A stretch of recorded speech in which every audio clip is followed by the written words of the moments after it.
Good evening, Oh dear, that's not a very good start. Good evening. Oh dear, not a good start at all. Good evening, everybody. How's your day? Lynn here, GoLiveGranny, live stream Lynn, and I'm live here. Hello, Shania. Welcoming everybody coming in. Janet's there. Several of you coming in. Hi, Jory. Nice to see you too. I am here. It is, what is it? It's Monday, isn't it? It's Monday I think it's Monday the 13th, isn't it, of August.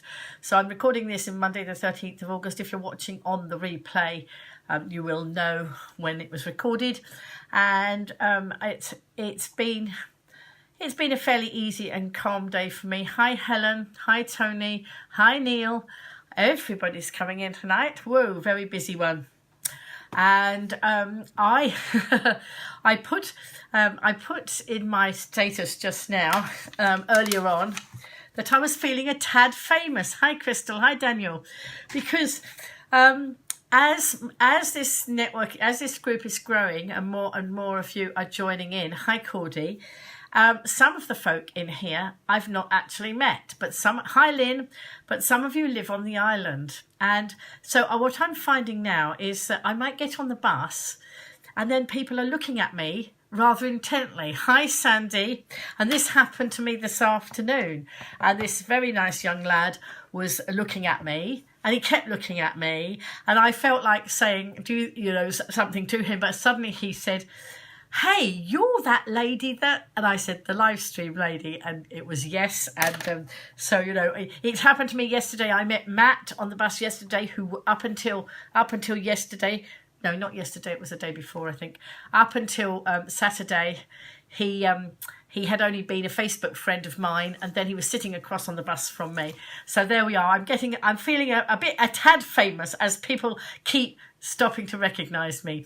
But there you go. You see, this live stream works, and this just proves the point. I have been trying for so long to get people to go on live stream because it's such an underused tool. It's very cost effective, and I was just watching my son just now. I was actually multitasking. At 9 o'clock I was in a Twitter chat. I was doing some client work. I have some social media accounts that I manage for other people, and so helping them around their social media. And at 9 o'clock I went into a Twitter chat called #content hour, and the idea in that is that you're all talking around a subject, and it was all about the content that you put into your social media, and every tweet has to have #content hour in it, and then lots of questions being asked. Hi, Diane, and lots of answers. So I was multitasking on the Twitter chat, and that's sort of goes quite fast. And then I had some questions coming in because somebody was just joining my card business, the card business that I do. Hi, John. So I've got a new recruit into my card business. And then the person who runs the card business has just come in and congratulated me. That's John Paul, congratulated me on the new member in the card business that I run. And then at 20 to 10, I noticed that my son was live. He went live, and I like to support his live streams, but he knows that I go live at 10. So he tries to avoid being live at 10 so that we're not clashing. And so he was live at 20 to 10 with a new client of his. He's running Network Learn Connect, which is a network group that he's running around the island, not the island, around the mainland. That's a big island on the mainland, and started it in the Northamptonshire area. And I'm pleased to say that although he's only been going with his networking over there for 6 months, he's actually been shortlisted in an award. I think it's a Chamber of Commerce award, and so fair dues to him. That was brilliant, and so it was great to see. And so he had a new client in with him, one of his network members, and the new network member was doing his first live. And it is very daunting whenever you go live first, but it's actually feeling the fear and doing it anyway, because anybody who's holding back is holding back on a fantastic mode of advertising. And, you know, it just shows you now the fact that, hi Jen, the fact that there's Jen, one of the ladies that go live. Lovely. I was watching their group earlier evening. And it's just lovely that a lot of people are beginning to embrace live stream. There's Matt, who I met on the bus the other day. Hi, Matt.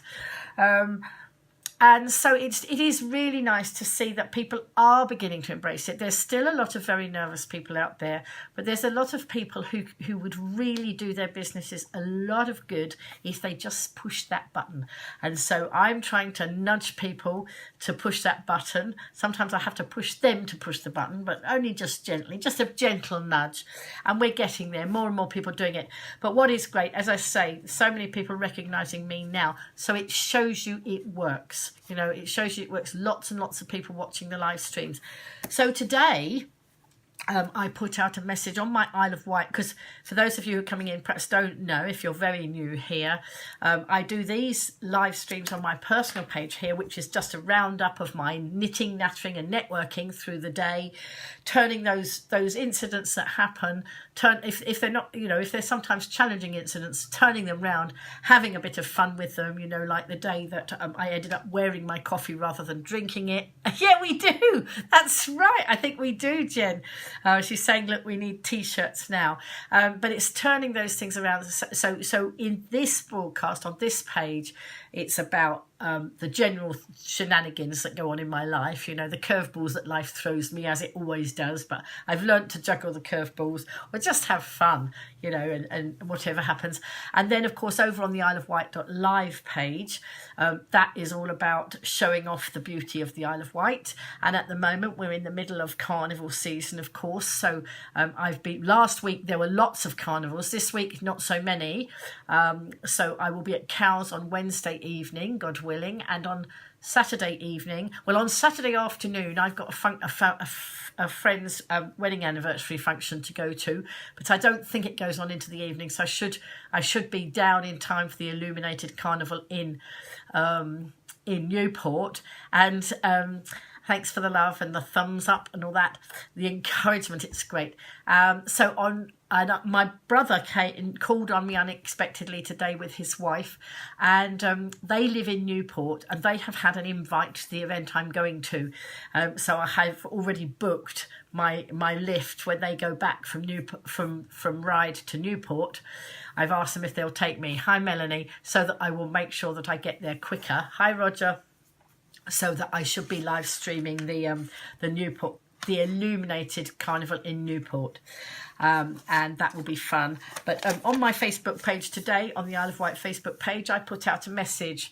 Yes, Laura, and if you do, please, because we haven't actually met, please make sure you call out to me. Yes, so Laura, call out to me. If we haven't had it, we must have our cup of coffee soon, Laura, because Laura and I have been trying to arrange to meet, and I've seen adverts for that new cafe, Laura, that you were telling me about, so maybe we'll meet in there. Yes, Jen, I'm glad you like that. And you know what? My brother was around today, and his wife was here.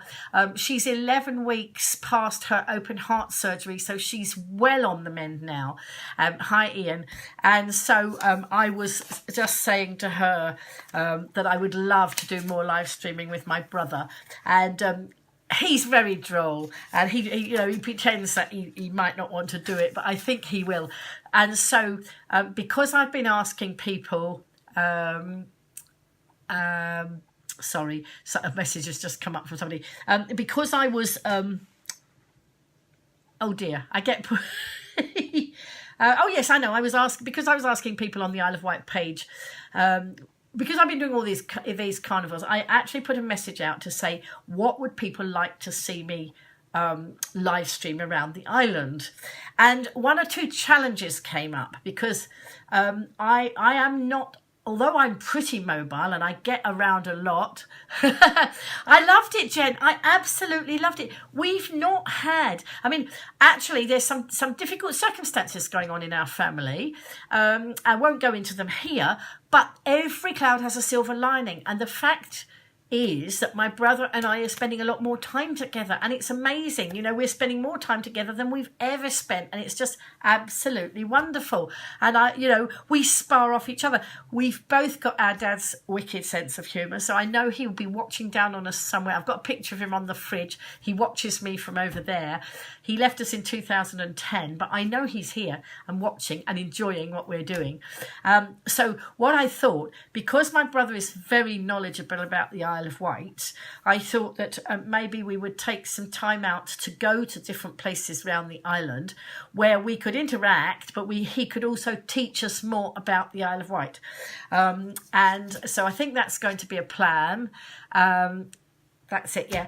I am quite busy this week as well, Laura, so we'll meet up next week. Let's get something in the diary for next week, Laura, because we are Facebook friends, been Facebook friends for a long time. We need to catch up.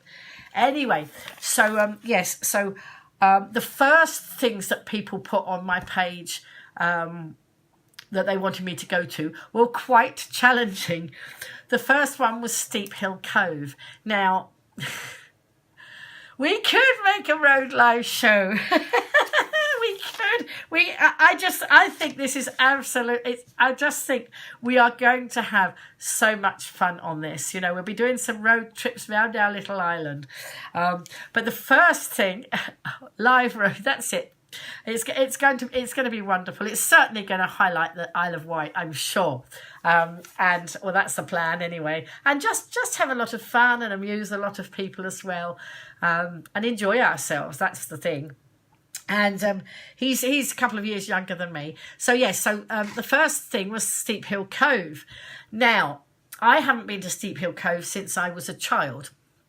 And I don't know where the carnival starts from, Laura. I've got to look it up. I think if you Google it, you'll find it, or I'll find out and I'll let you know. Anyway, so the first person put down Steep Hill Cove. Well, I think it's in the title, Steep Hill Cove.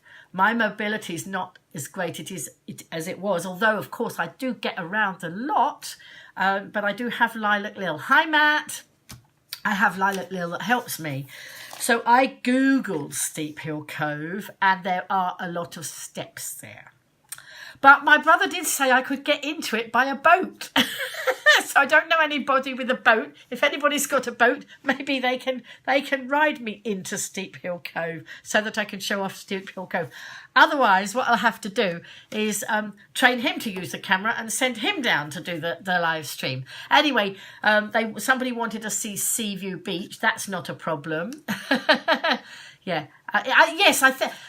Laura, actually, Matt will tell you. Matt, Laura's just asking yes, I think you're right. Laura's just asking where the carnival starts from on Saturday night, and I think it is Matalan Car Park, isn't it? Can you just confirm that?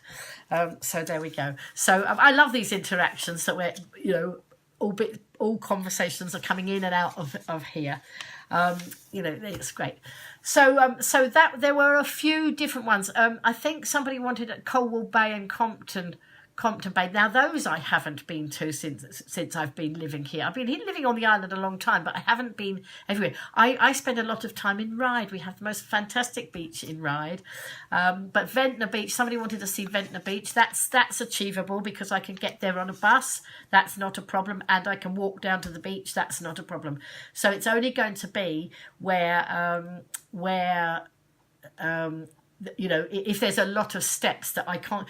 I can manage steps, but I need to manage them with Lilac Lil because she steadies me, you see. So there we go. You don't want me going crashing on my nose with the camera. That would not be the best Granny Go Live, although I don't know. I'm sure a lot of people would find it very comical if I crashed down, but I don't want to do any injuries. Otherwise, I might not be able to do any more live streaming. So there we go. So, and look, Laura and Matt are discussing the route for the carnival, so that's lovely. But I will probably stand somewhere near the beginning, near the Matalan one end. So that is a plan, obviously, of going forward. So I'm delighted that my brother seems to want. I mean, we had they didn't tell me they were coming. If they had have done, I wouldn't have been in the bath when they arrived. But my brother has a key to my front door. I always thought it was wise to have somebody with you know, a key. So he had a key, and he had a key because he was actually returning something to me, and he didn't know whether I was in or out. But what happened when we went to London the other day, we took Lilac Lil, because I always, you know, I like to have her near, Lilac Lil being my trolley that steadies me. And when he picked me up, some of you might have seen me doing a live stream just as he was about to pick me up to take me to London. It was pouring with rain. Now, Lilac Lil, although she's sort of a plasticky cover up on the outside, there are bits where the rain could get in. So I went to Poundland and I bought myself a tarpaulin. Unfortunately, it's not lilac because they only did blue ones. So I have a blue tarpaulin, and I bought some of those clips that clip it over Lilac Lil so she stays dry. But what happened, of course, that ended up staying in David's car when I got out, and I didn't notice it was there because we'd thrown it down in the well of the car because it was wet, and then totally forgot. When I got out, when I got back, he got Lilac Lil out, and I didn't see it there. And of course, hi Crystal, I was going over to Ventnor on Saturday night, and suddenly realised that I didn't have the rain cover, and it looked like it was going to rain. And in fact, it did spit spot as the carnival started. But I said to him, look, don't worry, it's only rain. I'd got my wonderful designer plastic poncho that I paid all of £2 for, but they're marvellous, those ponchos, for for just keeping you dry. They are quite amazing. So anyway, so he decided that he would bring my tarpaulin back, and so he came with the key in case I wasn't here, so he could just pop it in my door. So anyway, I was in the bath.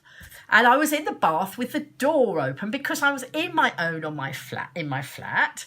But my bathroom is right opposite my stairs. So you come into my flat, you come up my stairs, and you're right looking into the bathroom. So he and my sister-in-law had to come up the stairs and avert their eyes because I was in the bath with the door wide open. But, you know, it is what it is. I told him, I said, all these things make content for my social media all the time. Whatever happens, it turns into content for social media. There may be one or two things that don't ever quite get on here, but most of the time we have a lot of fun. So we did. So of course, they came through into my kitchen here. My kitchen is just over here. So they came through this door. My bathroom's through there.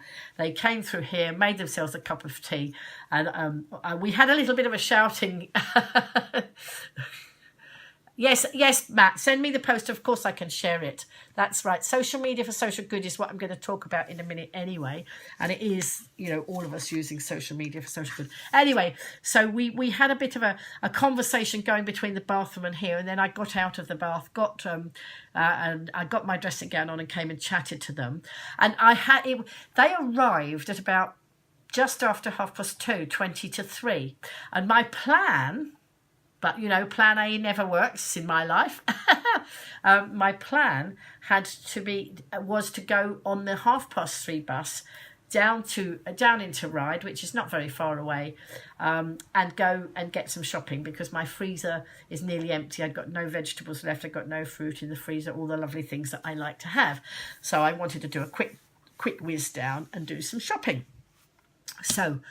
Of course, I was chatting to them, so there was no way that I was going to leave and go on a 3:30 bus. So we chatted, and we did have a lot of banter and a lot of fun. And I'm delighted to say that my sister-in-law is looking so well. You know, it's about 11, 12 weeks. I don't think I'm meeting anybody on Saturday, Laura. You know, I could come in early and we could have a coffee before the carnival if you want to, but, you know, let me know. Anyway, so my sister-in-law is... she's looking so well, and it's delightful, and she was joining in the banter, so I know she's feeling better, because obviously, you know, open heart surgery, that's quite a major thing, and at the beginning she was just having to take everything very, very gently, but anyway, you know, she's making a very good recovery, and I'm delighted.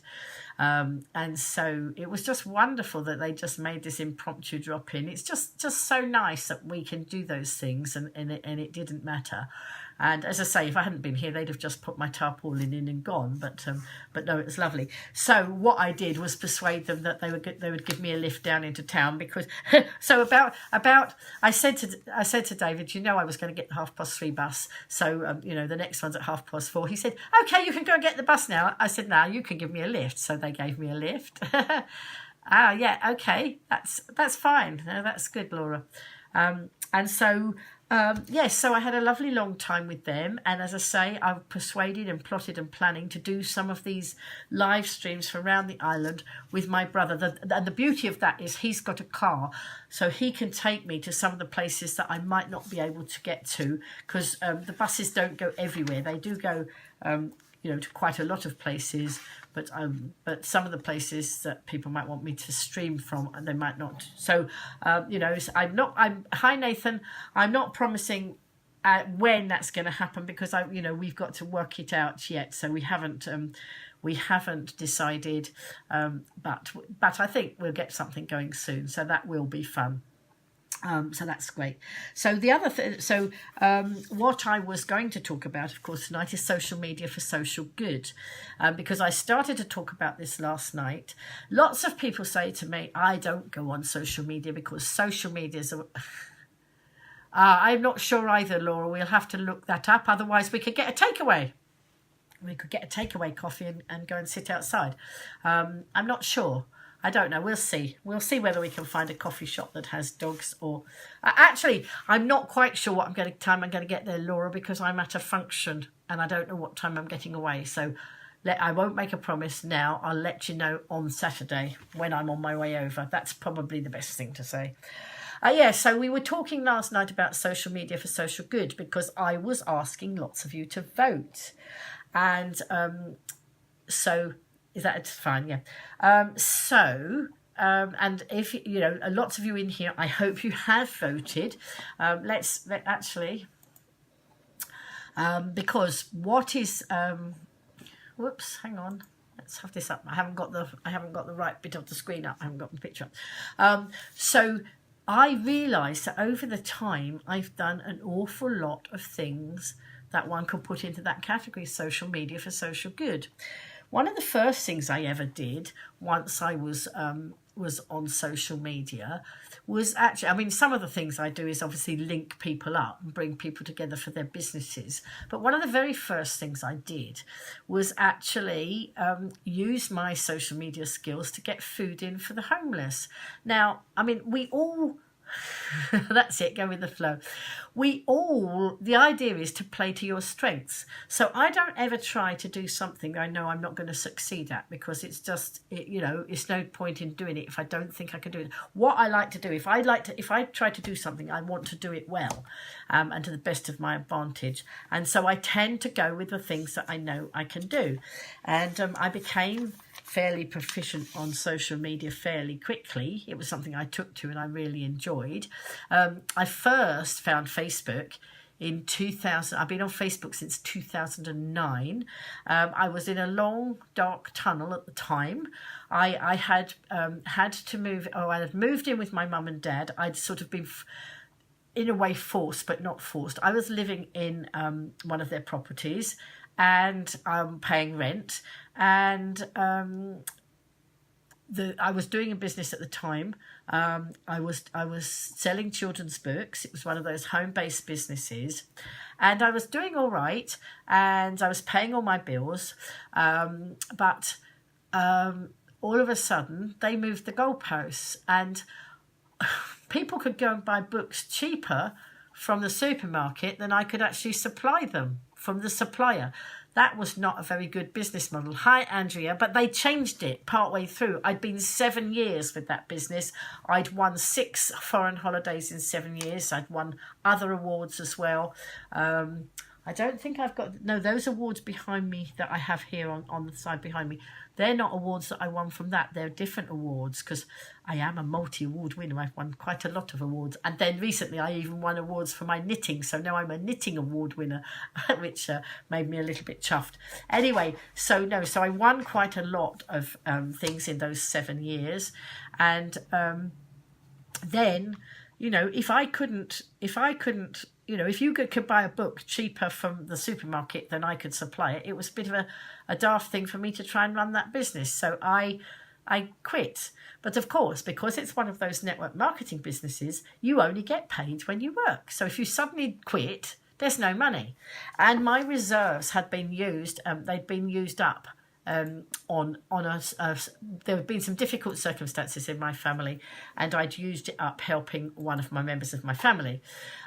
So I moved. The thing was, because my mum and dad were my landlord and landlady, I said, well, why don't I move in with you? Because they had a big house, and the idea was if I moved in with them, I could be their carer. But they both were. Their health was going down. I mean, my mum is still alive, 93 she is. My dad was 89 when he died. But so he was 88 when I moved in with him. And, even that circumstance was, there was a silver lining to that cloud, because although I was 58 and had to move in with my mum and dad, which is not what one would normally do at that age, I had the last 18 months of my dad's life, and nobody can put a price on that. I even had more than my siblings had. I mean, I'm not trying to score on that, but it's a circumstance that happened to me. And I was so lucky. If that hadn't happened to me, I would have been out selling books in that 18 months. And, no amount of money earned in the world could ever replace that time I spent with my dad. So I had a roof over my head, I had food in my tummy, I was warm, and I had a laptop. And so I plugged my laptop in, and I had to fiddle around, and I found Facebook. And Facebook, to me then, was a bit of a lifeline, because although I was living with my mum and dad, I was living, my room was upstairs. I'd look after them in the day and be on duty should they need me. So I'd leave the door open so I could hear if they needed me for anything. And I'd go down and make them cups of tea and whatever, and do what I needed to do. But the rest of the time, I could have been very, very lonely. But instead of that, I got on Facebook, and I was, it was just fascinating. And I was meeting people across the world. And one of the ladies I met was a lady called Lyndon. And we've lost touch a little bit now, but I don't want to lose touch with her completely, because she was such a lifeline to me. And so sometimes that's why I do these broadcasts, because I know there's some people that see this as a bit of a lifeline, and if I can help them in the way that I was helped back then, that's part of what I want to do. And I know how I felt, and I know how wonderful it was when I started talking and somebody started talking back to me, and there was a friend at the other end of the laptop, and it was just amazing. And she was in Australia. Didn't matter where in the world she was. It was just amazing. And we had quite a lot of chats and built up quite a nice relationship. And then when my dad died, so this was, I was on, so about 18 months I'd been on Facebook, and my dad died 18 months later, and Lyndon asked me for my address. Now, it's not something I would normally do, give out my address to somebody the other side of the world that I'd only met on Facebook, but it just felt comfortable. It felt very comfortable. And I had the most gorgeous card with the most gorgeous words in it. It was the right thing to do, and it's just I've still got that card today, and it was just so lovely that she'd reached out to me and sent me a card with beautiful words in it at a time when obviously I'd just lost my dad. However, although I'd lost my dad, I've never really grieved because I've never really felt like I needed to grieve. He didn't suddenly die like some people do. His health was going down and down and down. So we knew, we were coming to a point in time. I mean, he was 89. We were so lucky. And so we were being prepared for that over that time. And I just feel like he never left me. He's with me all the time. I'll walk down the road and I'll see hollyhock flowers and they remind me of Dad because we had them in our garden at home and he was the gardener. I'll see another flower or I'll have a smell from a garden and it triggers memories of my dad all the time. But because he had this wicked sense of humour and he had a lot of phrases that he used to use, I use a lot of those phrases now. Like the other night when I put on my Facebook page, I was late coming back from the carnival, wasn't I? It was nearly midnight. And, I put up that phrase on my Facebook page saying, I've got to get home. If I'm not home by midnight, I'll turn into a handsome pumpkin. And you see, he used to do things like that all the time. And those memories, those sentences, those smells, all those things, they just live on, and that's my dad living on, and it's just amazing. So as I say, I'm so lucky that I haven't gone through a grieving. Everybody deals with things in different ways, but I feel so grateful that I have never had to grieve. There was one point when I shed a few tears, and it was in the following February, because my dad died in 2010 in June. And in February 2011, I moved into this flat, which my mum owns. And I just shed a tear for a few minutes. And somebody said to me, can't even remember who it was I was talking to. And somebody said, Lynn, you haven't got a picture of your dad up.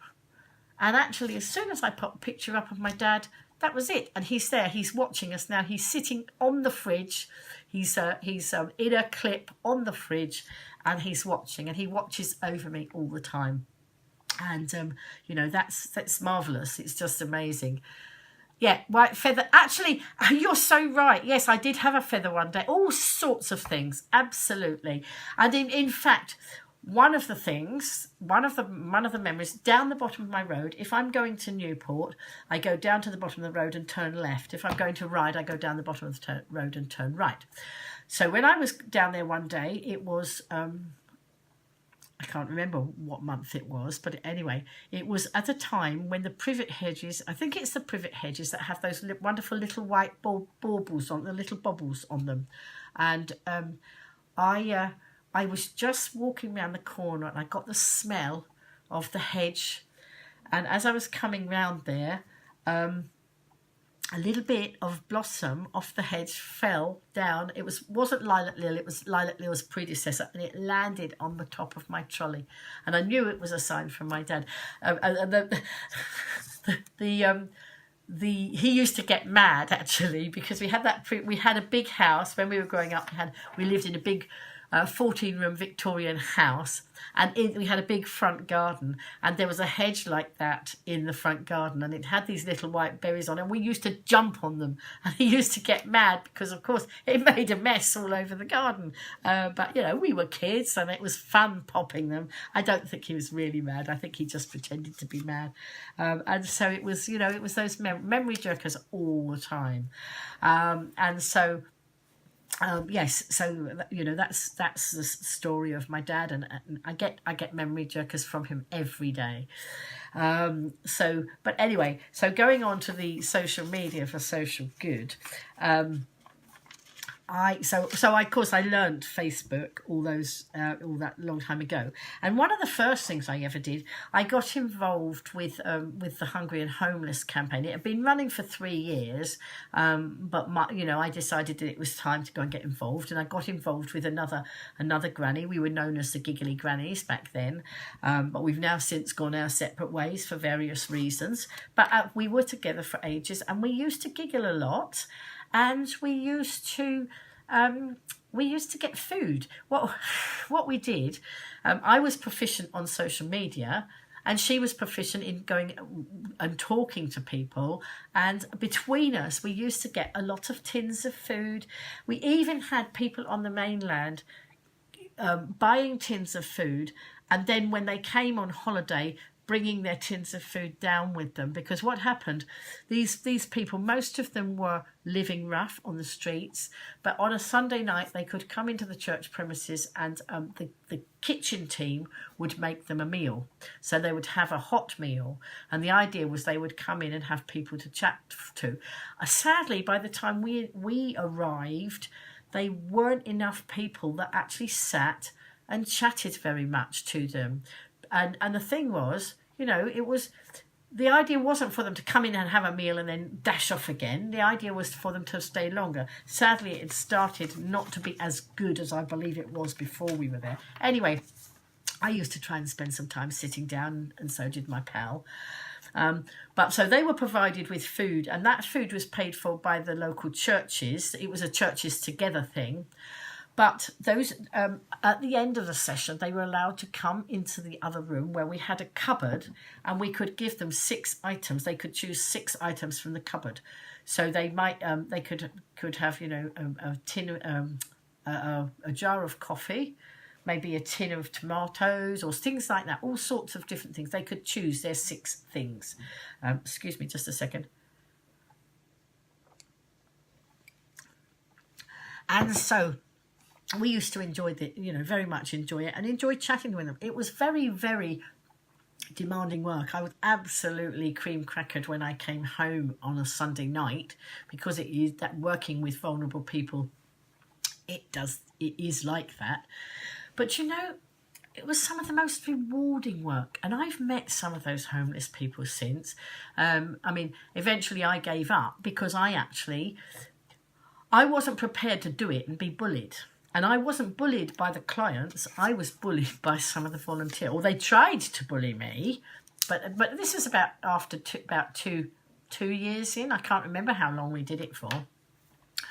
But I didn't ever expect to be bullied by volunteers. I thought we were all on the same page. We were all singing from the same hymn sheet. That's as I understood it. But there seemed to be a jealousy thing creeping in, which is absolutely stupid, because they were doing a fantastic job over there, the kitchen team, and we were doing a fantastic job over here. Shouldn't that be okay? I don't know why, but I decided that I wasn't prepared to be bullied, and I took my skills away. But I've had some of those people come up to me in the street there. I still see some of them. And they just even now are so grateful. They said, "Why did you do those things for us?" And it's just about caring, isn't it? It's about seeing other people as humans, with a need. I mean, we've all got different needs, but that's what I saw it. I needed to help. I had the skills to help those people, and so did my pal. So that's what we did. But we used to go off, and one of the things we did, and this is where one of the things of social media for social good.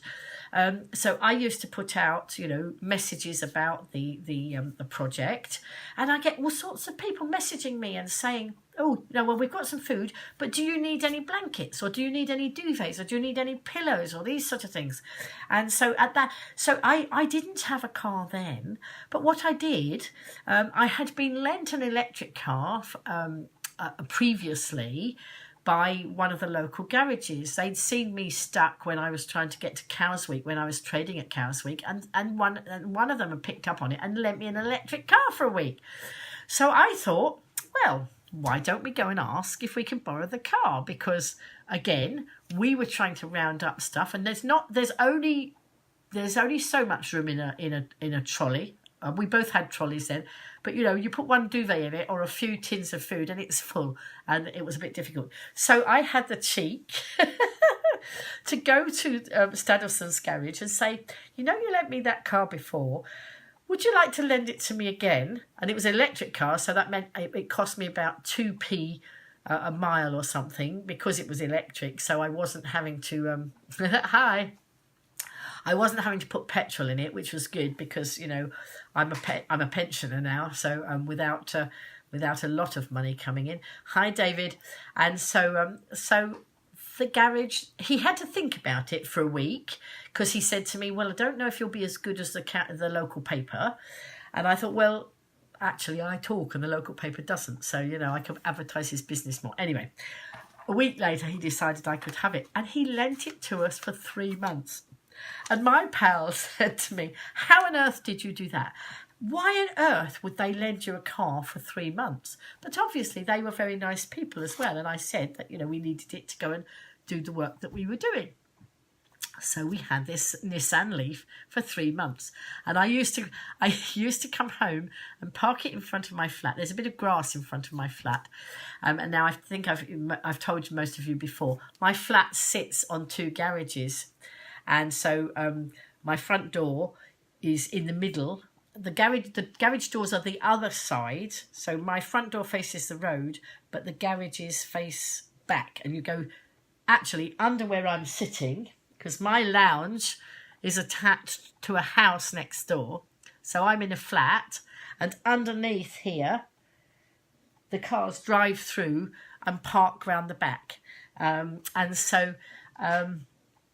But the garages, one garage is next to me here, and then my stairs, and then my bedroom, and the stairs come up between the 2 garages. So my bedroom sits on my garage, and I'm this next bit here is sitting on next door's garage. They have the one next door to me.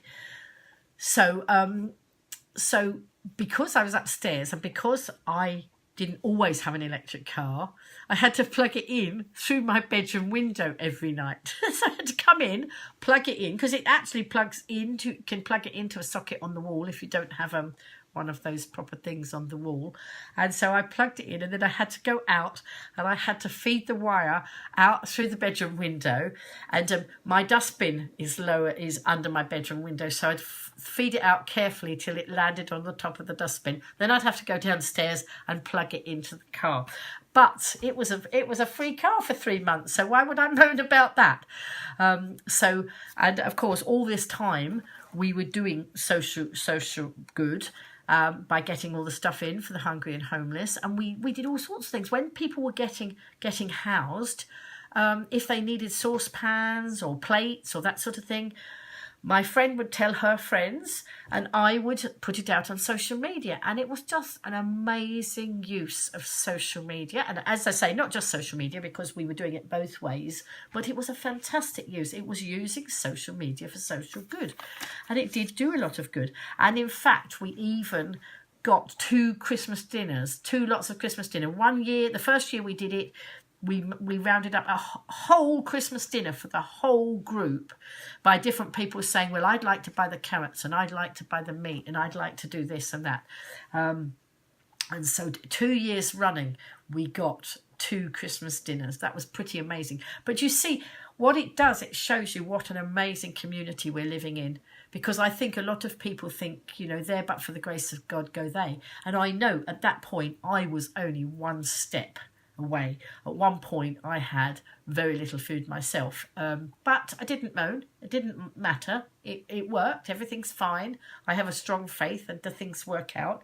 And so that was an amazing project. But that was part of social media for social good. And one of the very first things I did for getting votes in, one day, I have told this story, but you haven't all been in the broadcast, so some of you won't have heard it. So I'm going to apologies for those of you who have heard it. I'm in various groups, some here on the island and some across the UK, and I was in various ladies groups. And on a Wednesday tea time, I noticed that an appeal went out for a lady called a young mum called Marie, I can't remember. And she was in the running to pitch to Richard Branson. It was called The Pitch, and it was pitched to Rich for funding.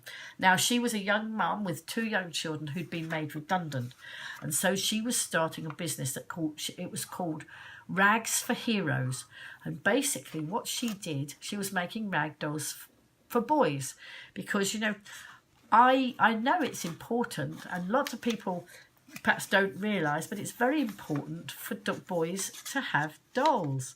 And I know some people will throw their hands up in horror and say, oh no, they mustn't. But actually, I was a nursery school teacher, and it was so important that boys did have have dolls, but of course very frowned upon, especially maybe by some of the daddies who didn't quite understand.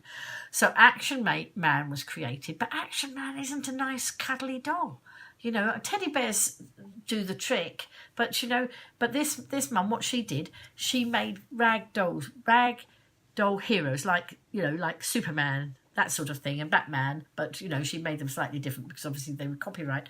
And so she that's what she wanted to do, and she wanted to set this business up, and so she needed to pitch to Rich. And on Wednesday at tea time, she was standing in 5th place, and it was a public vote, and she needed to be in the top 4. And on that occasion, we couldn't see how the voting was going. We just had to pull in as many votes. So I just thought, well, I have a huge community. Why don't I get on and see what I can do? So on all Wednesday evening, and you'll know the process by now. If any of you are connected to me and I haven't asked you to vote, watch out, because I'm going to be asking you to vote for something anyway tonight, because that's where all this is going. So I was asking people to vote, but rather than just, it's no good just posting something up on your Facebook wall and saying, please vote, because people either don't see it, don't register, don't think it's important. And so you actually have to ask everybody individually. And so that's what I did. I went on, I'd got a big community on there, and I went on and I asked lots of people, you know, have a little chat with them in the chat box. Don't just come in and say, oh, will you vote? I'll have a chat with them. If I haven't spoken to them for a long time, it's a perfect chance to catch up with them and find out what they're doing and have a little chat, see how they are, that sort of thing. And then night, Janet, and then you know, get the voting. So anyway, the vote, poor Marie herself, she was on Twitter, she was on Facebook, she got blocked, she got banned, I think, from Facebook because she was doing too much. I think, you know, it was regarded as spamming, but she was so frustrated. But the rest of us were working hard. I didn't know I knew some of the people, but I didn't know all of them. So we were voting like mad. And I was due to go out on Thursday morning, but the votes finished at lunchtime. And I thought, no, I can't go out. I'll change my plans. I'll put my going out into the afternoon, because it was something that I could change. And so I pulled in as many votes as I could, as were all the other mums doing the same thing. And I'm delighted to say that she got into 4th place. But you know, if any one of us hadn't done what we did, she wouldn't have done, because she came in 4th place and there was only 2 votes between her and number 5. And so if any of us had not stepped up to the mark and done what we did, she wouldn't have got there. Now, what was so nice was then she was so grateful, and she wanted to make me my own rag doll. Now, most of the dolls she was doing were boy dolls for boys, but she wanted to make me a rag doll of me, really. And because I ran a network group called White Buzz, she asked what colour eyes I had, what colour hair I had, and, you know, a little bit more about it. And she made me a rag doll. And I was the queen bee, because my group is called White Buzz, as in white from the Isle of Wight, but White Buzz because I buzz around the island like a queen bee. It was done in bee colours, and it had White Buzz on here, and it, you know, I was the queen bee. And it was wonderful. So she was just about to post it to me when I suddenly realised that she was going to be at an event, an awards ceremony. The previous year I had won, can you see the glass award there? Whoops, this glass award, just there, that glass award. I'd won that in 2010, and this was in 2011. And she was in the running for an award at the same event that I was going to. And I had some people here from the Isle of Wight who were also in the running for an award. So I was going to support them. And I was actually sponsoring one of the awards that year. And so I said, look, why don't we meet there? And why don't you, you know, give me the doll? So it was one of my very early videos. We did it. It was very terribly noisy in the background, and I was very, you know, not so confident on camera like I am now. But we did do a video of her giving me my doll, and that doll sits away in my bedroom beside my bed. And that was really nice. And then, of course, at one point, a question went out on social media. What have Richard Branson and I got in common? That was a question I asked. And actually what happened, what it was, we both had one of Marie's ragdoll heroes, because she made Richard his own one. And actually she went on to be the Virgin Pioneer for the Northeast, and she used to have breakfast with Richard Branson on a regular basis. So I've never met Richard Branson. She was my one step there, but we never, not connected. But never mind, doesn't matter. But she did. So that was one use of social media for social good. Then there was another, I don't know whether this was before or after that, actually. Hang on, sorry. But way back when David Green was heading up a big campaign for the Isle of Wight to become Eco Island, there was 10,000 of funding up for grabs. And in the end, it was a 2-horse race. It was between us and Brighton. And Brighton's an amazingly big community against our little Isle of Wight. But I remember David Green, he called me his secret weapon, because nobody much was, at this point, was doing social media. But of course, I was there doing what I was doing, getting the votes in for Marie. I was doing exactly the same to get this 10,000 of funding. And the gap was massive. When we started, the gap was massive. I won't say I'm the only person. Other people were doing it, but when I do it to death. I don't stop until I've got every vote in I can. And I just enjoy it. I enjoy doing it and seeing how effective it can be. So we narrowed the gap. Hi, Veronica. So, I was getting votes in from everywhere, and, just asking anybody and everybody to vote for this funding for the Isle of Wight. And, if we'd had another 24 hours, we would have won. But on that occasion, we didn't. But we narrowed the gap from this massive, big gap of the votes. We narrowed it. We were only 44 votes behind the winner, but on that occasion we didn't win. But so the current project that I'm asking everybody to vote for, and I want everybody to vote, whether you're here on the island or whether you're not. And I need to emphasise that it's Ride Carnival is up in the voting. And there are 10 carnivals in the country in the voting. And Ride Carnival's in second place. Now, there's no other carnivals on the island that are involved. So I have to make that clear to any island people who thought that if they were in Sandown, they didn't want to vote for Ride. It's the only island carnival up for the bidding, up for the this being in the first category. And so I'm asking everybody to go to, and I'm just going to put the easy link in. It's. Let me just give you the link, because I want all of you to do it, and I want all of you to tell everybody else to do it, because we have a big gap. We have this morning I spent 3 hours on social media because I can. And I got quite a lot of votes in this morning, and we narrowed the gap, and we squeezed it down, because I think none of the others have woken up yet. I don't know, but then they've picked up some votes during the day. But if you can, and you will, and you share it with other people, if you can go to ridecarnival.com, and if you go on that page and scroll down, then there's a link on there that will take you through to the voting page, and it's so quick.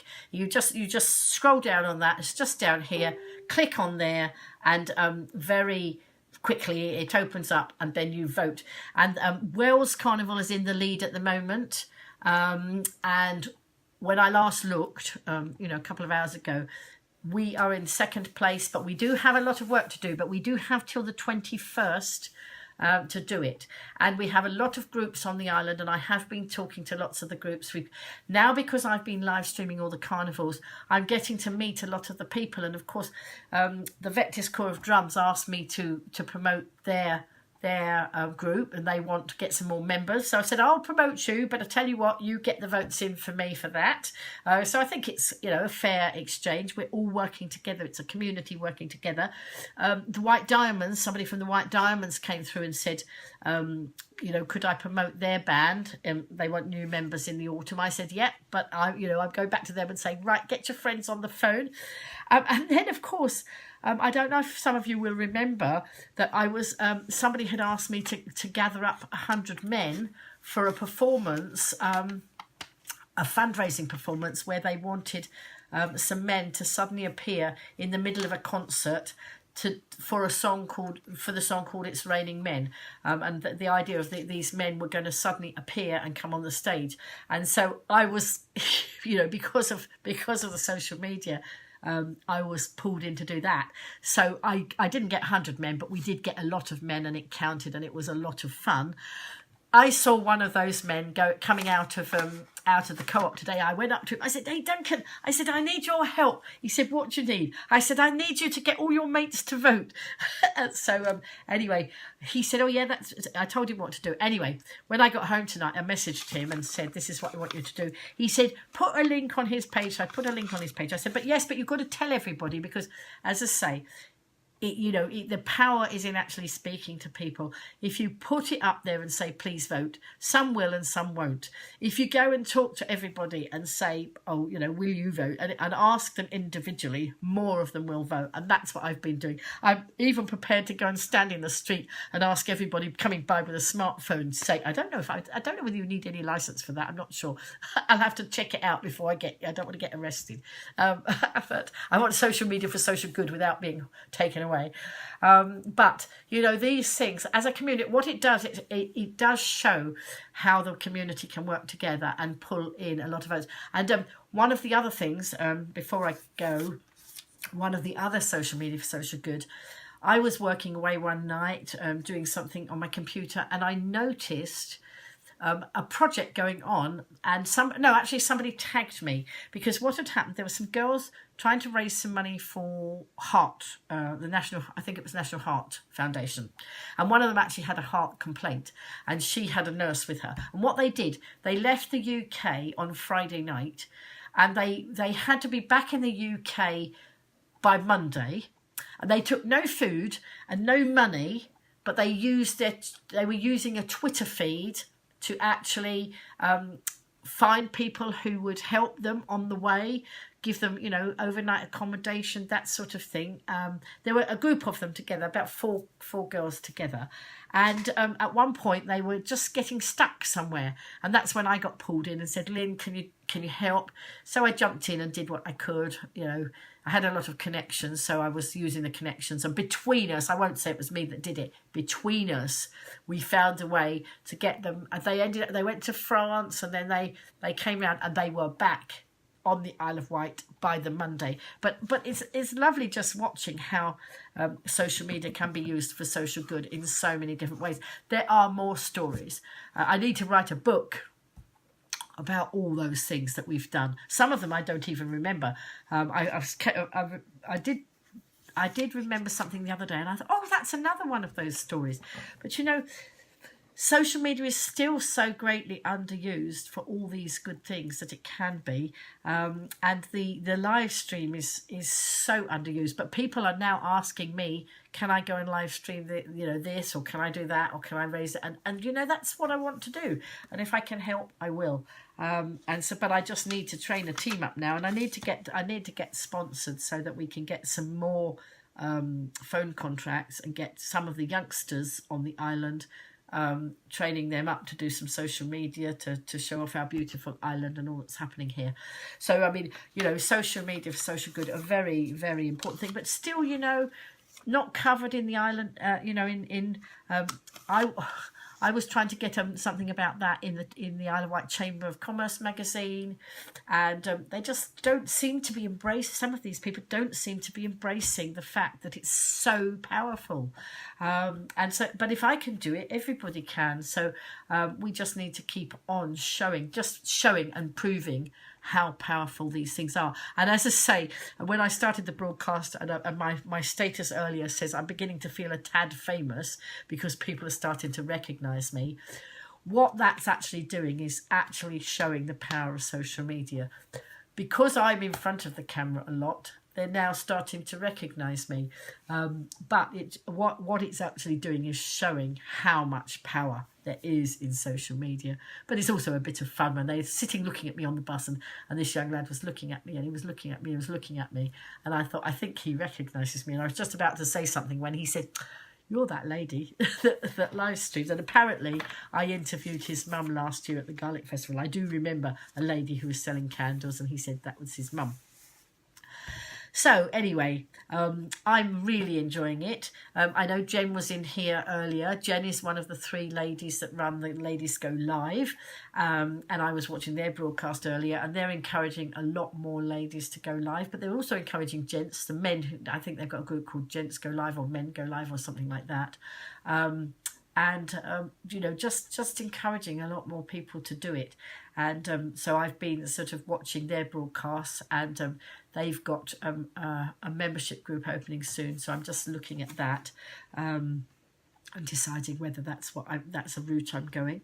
But, you know, just loving it, absolutely loving it. You know, I mean, very different from my 30 years of teaching, but just really enjoying myself. And, you know, life's too short not to. And as I say, now my brother seems to want to engage with me with the social media. Then watch out, because I think there's going to be a lot of laughs coming.